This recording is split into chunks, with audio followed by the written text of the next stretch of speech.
A'udhu billahi minash shaitanir rajeem. Bismillahir rahmanir rahim. My dear brothers, Assalamu alaikum rahmatullahi wa barakatuh. To begin a day for a student, it usually begins around 6:30, typically.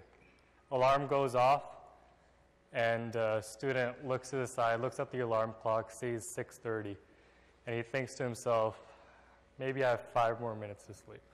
I'll just close my eyes for just 1 more minute, and then I'll go about my day.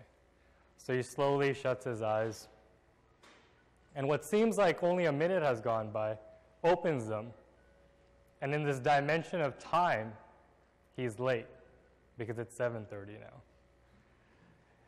He carries on his day, he gets up out of bed, runs to the shower, comes back out, blitz through namaz, runs down the stairs, grabs a granola bar on go, doesn't even have breakfast, runs to the bus, catches it on time, and then continues his day.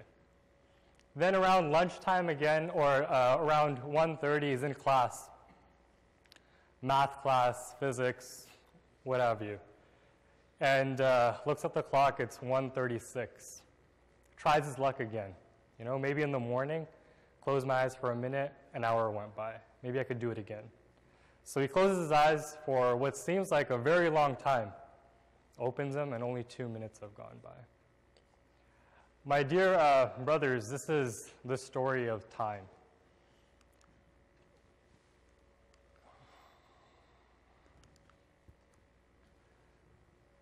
Time, Allah Ta'ala says, that is in Surah Al-Imran, chapter 3, verse 191, that in the creation of heavens and the earth, and in the alternation of the night and day, there are indeed signs for men of understanding. So Allah Ta'ala tells us that in time, there are signs for us. Now, we learned about this verse when I was growing up in high school.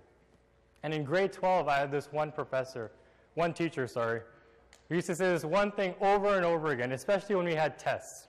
And some of you might have had this teacher, so you might know what I'm talking about. He used to say to us, time is not our friend. Consistently, he would just say this, time is not our friend. You would be in a test, and you're just struggling to write the last few questions, and he would just stand there and laugh, and he'd be like, time is not your friend. Time is not your friend. And it would take me back a bit, because in one hand, Allah Ta'ala is saying that, you know, in this alternation of night and day time, there's a sign for believers. Then I have this one teacher, he was a physics teacher. So who else knows more about time than a physics teacher? So he goes, time is not your friend. So I started thinking, if time is not your friend, maybe there's a way I could make time my friend. You know, have a conversation with time and be like, listen, be my friend. So to make time your friend, there are 3 things that I propose to you today. Control it. You can control time, and I will tell you how to control time. Second thing, you can speed up time. You can make time go by really fast.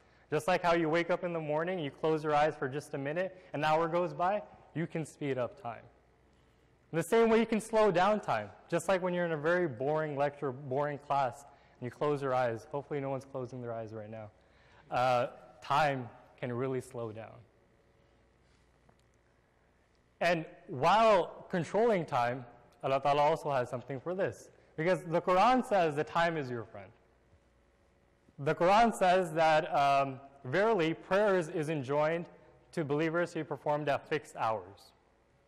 So there are dedicated time slots where you have to pray.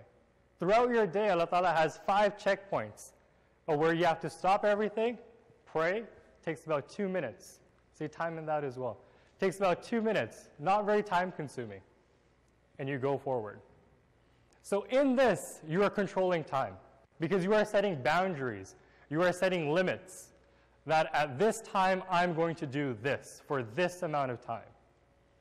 You implement that in your day, throughout your day, and you, ladies and gentlemen, are controlling time.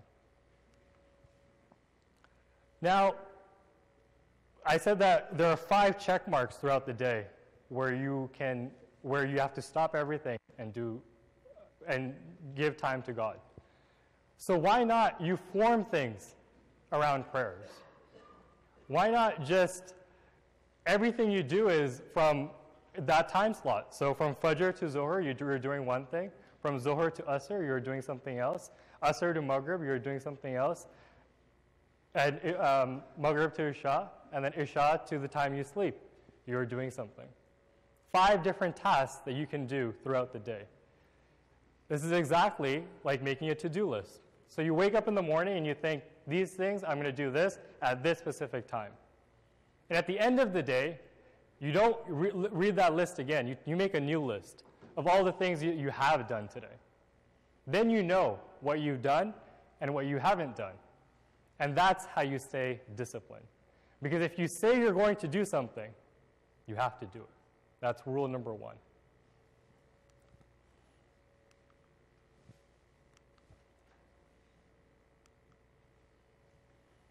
Now, to speed up time, what you would do is you do a lot. You do more. The more you do, the more time has sped up.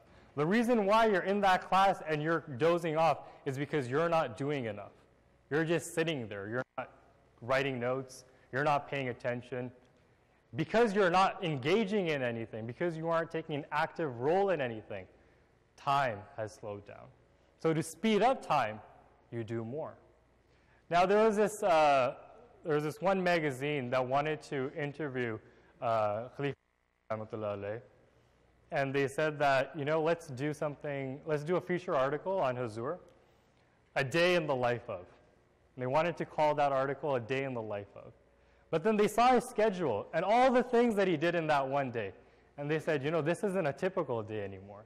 This can't be a day in the life of. We have to specify whose day this is and whose life this is. So they called it a day in the life of Hazrat Mirza Tahir Ahmad. So that's one way to speed up time.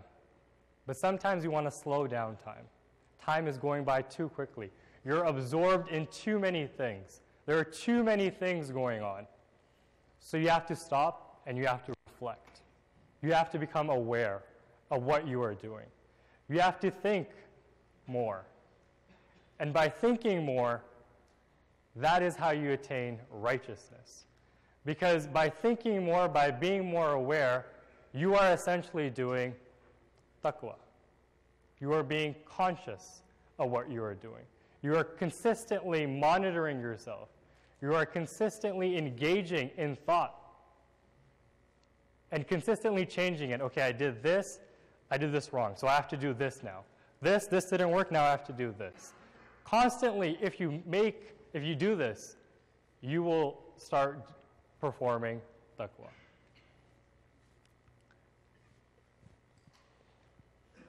Now, I said consistency. I mentioned consistency, that if you consistently do it, you will reach this stage of taqwa. Now, there's a hadith in Bukhari that the most beloved actions to Allah are those performed consistently, even if they are few. Now, you have all these time management skills that you've learned today, hopefully, and if you perform them consistently, you have formed a habit. Now, once you have formed a habit, once you've controlled time, you can speed it up when you like, you can slow it down when you like, you can lead to self-reformation. Now, in these previous khutbahs of Huzur has consistently mentioned self-reformation. He's mentioned 3 things: willpower, knowledge, strength to implement.